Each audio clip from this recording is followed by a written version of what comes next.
शुभो यद्भद्रं तन्न आशुभो। मित्रों, एमए पूर्वार्ध की संस्कृत की कक्षा में आप सबका स्वागत है। हम भारतीय दर्शन वाला द्वितीय प्रश्न पत्र पढ़ रहे हैं और इसमें भी तर्क भाषा में अनुमान कल प्रारंभ किया था और अनुमान में लिंग परामर्शो अनुमानम, यहाँ से शुरुआत की कि लिंग परामर्श को अनुमान कहते हैं। फिर उसमें पूछा गया कि भाई लिंग क्या है और परामर्श क्या है। तो लिंग की परिभाषा दी थी कि भाई व्याप्ति बलेन अर्थगमकम लिंगम, जो व्याप्ति के द्वारा पदार्थ को ज्ञापित करता है उसको लिंग कहते हैं। व्याप्ति क्या है? तो साहचर्य नियम को व्याप्ति कहते हैं। यत्र यत्र धूमस् तत्र तत्र वह्नि इति साहचर्य नियमो व्याप्ति। तो ये जो साहचर्य नियम है कि जहाँ जहाँ धुआं होता है वहाँ वहाँ अग्नि होती है, ये साहचर्य नियम है। तो इस पर एक प्रश्न उठा करके आगे की चर्चा चलती है।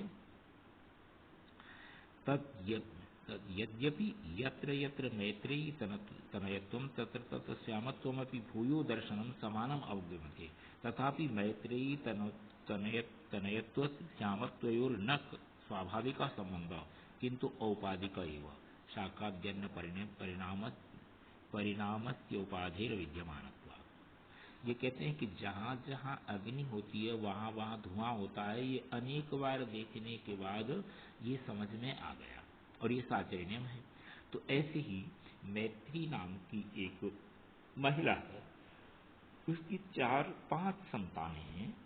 तो पहली जो 4 संतानें हैं वो चारों की चारों श्याम रंग की हैं, काले रंग की हैं, लेकिन 5वीं संतान गौरवर्ण की है।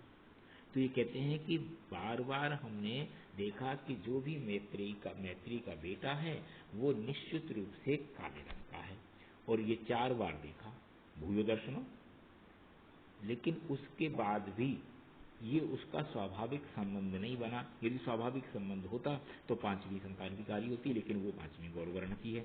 तो कहते हैं यहाँ पर कोई उपाधि है। अभी उपाधि क्या चीज है? तब कहते हैं साकाद्यन्य परिणामस्य उपाधि विद्यमान। साकाद्यन्न की परिणाम की जो है ये उपाधि है। मतलब बच्चे का रंग काला होना और गोरा होना। बच्चा जब गर्भ में पल रहा था तब हरी सब्जियां जिनमें कैल्शियम की, लोहे की मात्रा अधिक होती है वो ज़्यादा खाई गई, इसलिए रंग जो है काला हो गया।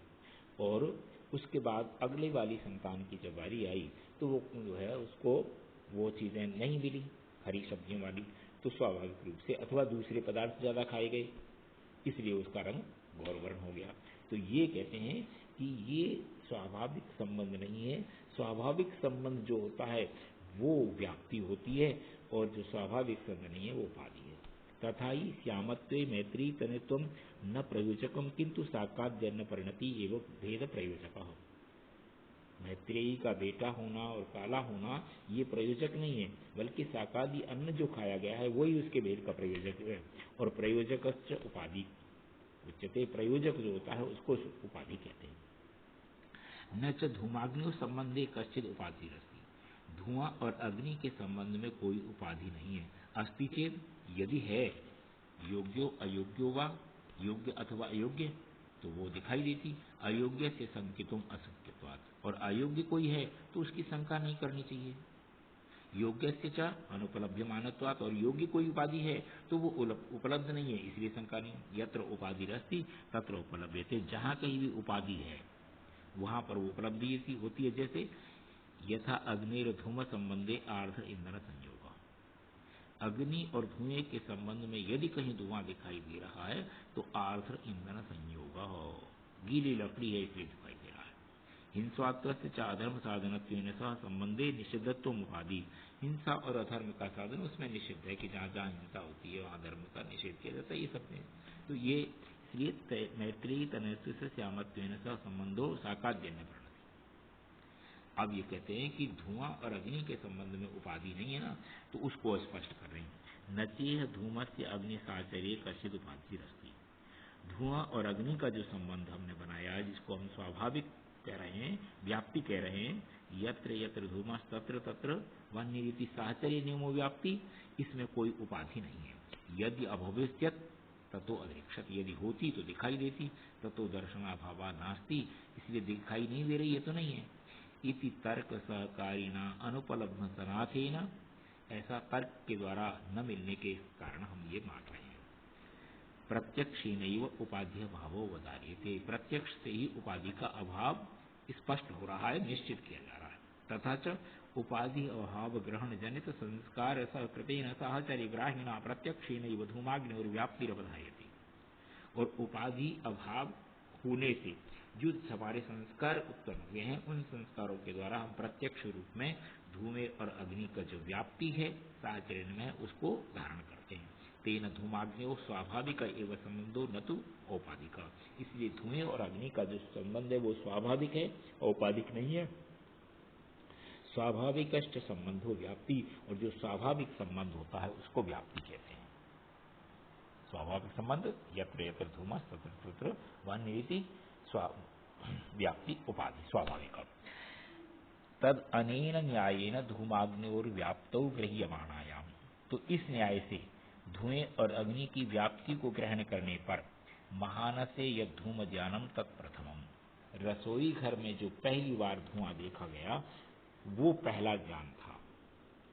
पर्वतादौ पक्षे यद धूम ज्ञानम तद्वितीयम, और उसके बाद पर्वत पर उठते हुए धुएं को देखा, ये दूसरी बार धुआं देखा गया। ततः पूर्व गृहीताम धूमाग्निर्व्याप्तिम स्मृत्वा यत्र धूमस्तत्र अग्निति तत्रैव पर्वते पुनर्धूमम परामृशति। पहले रसोई घर में देखा कि ऊपर धुआं था, नीचे अग्नि थी। फिर उसके बाद पर्वत पर देखा ऊपर धुआं उठ रहा है, इसका मतलब यहाँ आग होगी। इस बात को देख करके फिर पहली वाली जो व्याप्ति थी यत्र यत्र धूमः तत्र तत्र वह्निरिति, ये पर्वत पर खड़े खड़े ही उस धूम को देखते हुए उसको याद किया, और याद करने के बाद अच्छा यहाँ पर्वत पर धुआं निकल रहा है इसलिए यहाँ पर आग होगी, ऐसा विचार विमर्श करता है। अस्ति अत्र पर्वते वह्निना व्याप्तो धूमेति, क्योंकि यहाँ पर धुआं है इसलिए ये पर्वत अग्नि से व्याप्त है, ये तदिदम धूम ज्ञानम तृतीयम, इस प्रकार जो धुएं का ज्ञान होता है वो तृतीय कहलाता है। इसलिए कहा था लिंग परामर्शो अनुमानम, है ना, उसका तथ्य तृतीयम ज्ञानम परामर्श, उस धुएं का तीसरा ज्ञान परामर्श है। एतच्च अवश्यम अभ्युपेतम, इसको अवश्य ही अच्छी प्रकार समझ लेना चाहिए, अन्यथा यत्र धूमः तत्र अग्नि इत्येव स्यात्, नहीं तो जहाँ धुआं है वहाँ अग्नि है, इतना मान करके केवल प्रथम ज्ञान के रूप में जो है व्याप्ति नहीं बनेगी, और उपाधि नहीं जो है जब व्याप्ति नहीं होगी तो आगे चीज ग्रहण नहीं होगी। यह तो प्रथम अग्नि न भवितव्यम, यहाँ पर अग्नि क्यों होगी, तस्माद् याति धूमो अस्ति इति ज्ञानम अन्वेषितव्यम, ये सोच करके यहाँ धुआं है तो फिर यहाँ अग्नि ढूंढनी चाहिए कि है या नहीं। अयम एवं लिंग परामर्श, इसी को लिंग परामर्श कहते हैं। और अनुमितिम प्रति कर्णत्वाच्च अनुमानम, ये अनुमति के प्रति कर्ण बनता है इसलिए अनुमान कहलाता है। तस्मात् अस्यत्र पर्वते अग्निति अनुमिति ज्ञानम उत्पद्यते, और इस लिंग परामर्श के बाद कि इस पर्वत पर अग्नि है ये अनुमति ज्ञान उत्पन्न होता है, इसलिए ये अनुमान है। तो आज का पाठ मित्रों अपन यही रहने देते हैं, इससे आगे वाला कल पढ़ेंगे। कुछ प्रश्न आएंगे कि महानस में जो पहली बार जो अग्नि का ज्ञान हुआ था वही अग्नि, वो धुएं का ज्ञान हुआ था, वही अग्नि को क्यों नहीं अनुभावित करा देता है, इस तरह का प्रश्न उस